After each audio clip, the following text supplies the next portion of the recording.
നമസ്കാരം. നമ്മുടെ Kerala T V സീരിയലിലേക്ക് എല്ലാവർക്കും സ്വാഗതം.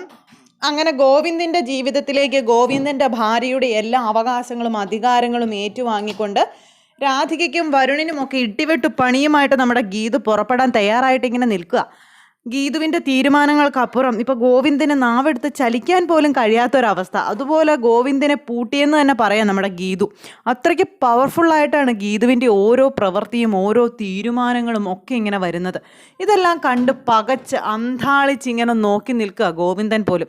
പോകാനിറങ്ങുന്നതിന് മുൻപ് ദൈവത്തിൻ്റെ മുന്നിൽ നിന്ന് പ്രാർത്ഥനയോടുകൂടി ഗീതു ഇങ്ങനെ നിൽക്കുമ്പോൾ, ദൈവമേ സമാധാനപരമായ ഒരു ജീവിതം തരണേ എന്നും പറഞ്ഞുകൊണ്ടാണ് ഗോവിന്ദൻ ഗീതുവിനെ കൂടെ കൂട്ടുന്നത്. അങ്ങനെ കൂട്ടുകാരന് കൈ കൊടുത്ത് കൂട്ടുകാരനുമായി വർത്തമാനമൊക്കെ പറഞ്ഞ് സ്നേഹത്തോടെ അങ്ങനെ പോകുന്നു. എന്തായാലും ഗോവിന്ദൻ്റെ ഉള്ളിൻ്റെ ഉള്ളിൽ ഗീതു തൻ്റെ ജീവിതത്തിൽ വേണം, തൻ്റെ ജീവൻ്റെ ജീവനായി വേണം എന്ന ആഗ്രഹം ഉണ്ടെങ്കിൽ പോലും അത് മുന്നിൽ നിന്ന് പറയാനോ അല്ലെങ്കിൽ ഗീതുവിൻ്റെ മുന്നിൽ അത് പ്രകടിപ്പിക്കാനോ ഒന്നും കഴിയാത്തൊരവസ്ഥ.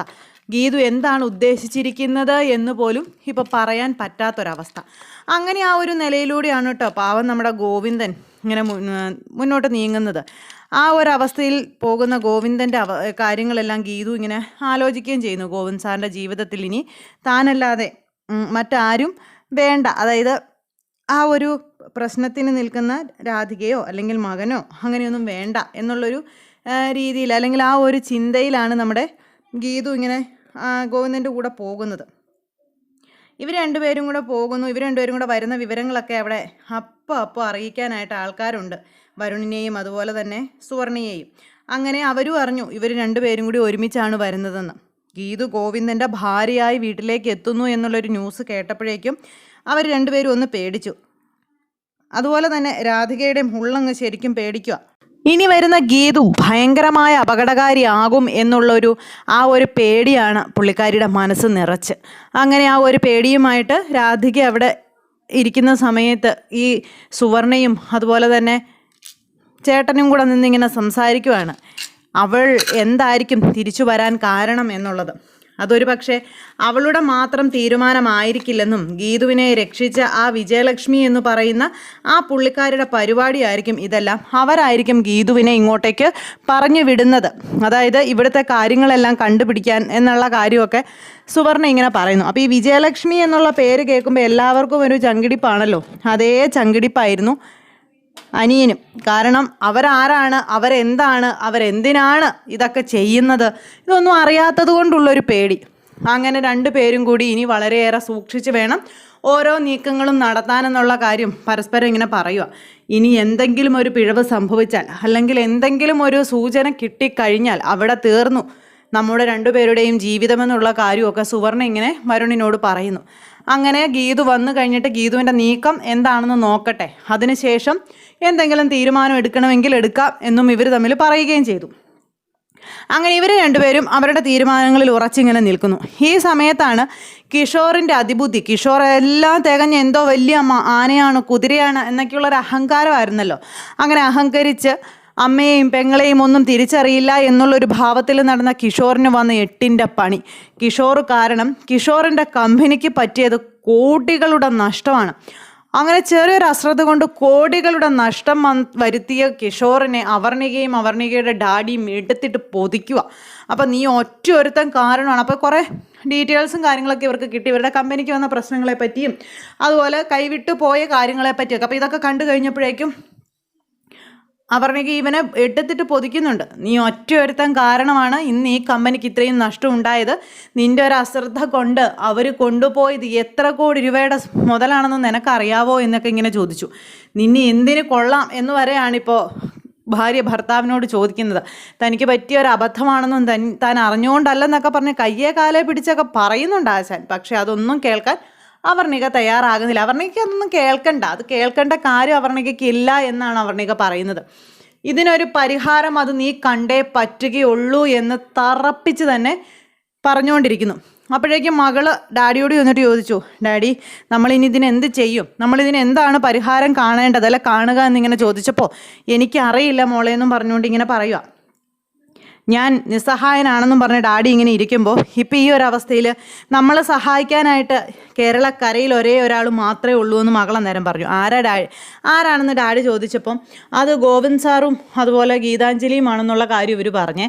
അപ്പോൾ ഇവർ തമ്മിൽ പറയുന്നൊക്കെ ഈ കിഷോർ കേൾക്കുക. ഈ പേര് കേട്ടപ്പോഴേക്കും അവൻ്റെ നെഞ്ചൊന്ന് ഇടിച്ചു. അപ്പോൾ ആ ഡാഡി മകളോട് പറഞ്ഞു, ഒരിക്കലും ഇതിൻ്റെ പേരിൽ ഞാൻ ഗോവിന്ദനെ വിളിക്കുകയോ അല്ലെങ്കിൽ ഗോവിന്ദനോടൊരു റിക്വസ്റ്റ് നടത്തുകയോ ചെയ്യില്ല എന്നിങ്ങനെ പറയുമ്പോൾ ഡാഡിയുടെ അവസ്ഥയൊക്കെ എനിക്ക് മനസ്സിലാകും. ഞാൻ എന്തായാലും ഡാഡി അവരുടെ മുന്നിൽ നാണം കെടുത്താൻ തീരുമാനിച്ചിട്ടില്ല. മറിച്ച് ഞാൻ ഗീതാഞ്ജലിയെ വിളിക്കാം. ഞാനും ഗീതാഞ്ജലിയും ഇപ്പോൾ ബെസ്റ്റ് ഫ്രണ്ട്സ് അല്ലേ. അതുകൊണ്ട് തന്നെ എനിക്ക് വേണ്ടുന്ന ഒരു സഹായം ചോദിച്ചാൽ ഗീതാഞ്ജലി അത് നടത്തി തരാതിരിക്കില്ല എന്ന്. അപ്പോൾ ഞങ്ങൾ തമ്മിൽ ബെസ്റ്റ് ഫ്രണ്ട്സ് അല്ലേ എന്നും ചോദിച്ച് ഗീതുവിനോട് തൻ്റെ സഹായം ചോദിക്കാം എന്നുള്ള കാര്യം പറഞ്ഞപ്പോഴേക്കും ആ ഒരു വല്ലാത്തൊരു മാനസികാവസ്ഥയിൽ ഇങ്ങനെ നിൽക്കുകയാണ് നമ്മുടെ കിഷോർ. ഞെട്ടിപ്പോയി. കിഷോർ ഒരിക്കലും പ്രതീക്ഷിച്ചില്ല ഇങ്ങനെയൊരു ട്വിസ്റ്റ് ഇതിനകത്ത് സംഭവിക്കുമെന്ന്. അതായത് താൻ ചവിട്ടി അരയ്ക്കാൻ ശ്രമിച്ച ഗീതു ഒരിക്കലും സത്യങ്ങളൊന്നും അറിയരുത് എന്നുള്ളൊരു ഇതിലിങ്ങനെ നിൽക്കുക. ഗീതുവിന് അറിയാം ഇയാൾ വിവാഹിതനാണെന്നുള്ള കാര്യം. പക്ഷെ അന്ന് ആ ഒരു ഫോട്ടോ കണ്ടെങ്കിലും ആ ഒരു മെമ്മറിയിൽ നിന്നും ഗീതുവിന് അത്രത്തോളം പിടിച്ചെടുക്കാനായിട്ടൊന്നും കഴിഞ്ഞില്ല. അത് കണ്ടപ്പോഴേക്കും ഗീതു തകർന്നു പോയല്ലോ. അപ്പോൾ തൊട്ടരികിൽ നിന്ന പെണ്ണിനെക്കുറിച്ചോ അല്ലെങ്കിൽ പെണ്ണിൻ്റെ ആ ഒരു അവസ്ഥയെപ്പറ്റി ഇതൊന്നും ഗീതു ചിന്തിച്ചതേയില്ല. മറിച്ച് നമ്മുടെ ഗോവിന്ദൻ ഇപ്പോഴും അറിയില്ല ഈ അവർണികയാണ് കിഷോറിൻ്റെ ഭാര്യ എന്നുള്ളൊരു കാര്യം. അങ്ങനത്തെ നമ്മുടെ അവർണിക മുൻകൈ എടുത്ത് ഗീതുവിനെ വിളിക്കാൻ തന്നെ തീരുമാനിച്ചു. ഗീതുവിനെ വിളിച്ചിട്ട് ഗീതുവിനോട് വിശേഷമൊക്കെ ചോദിച്ചു. അപ്പോൾ അവർണികയാണ് വിളിക്കുന്നതെന്ന് കണ്ടോ ഫോൺ എടുക്കാൻ മടിച്ചിരുന്ന ഗീതുവിനോട് ഗോവിന്ദൻ ചോദിച്ചു. അപ്പോൾ ഇവരിങ്ങനെ നാട്ടിലോട്ട് പോന്നുകൊണ്ടിരിക്കുക. ഗോവിന്ദൻ ചോദിച്ചു, ആരാ വിളിക്കുന്നതെന്ന്.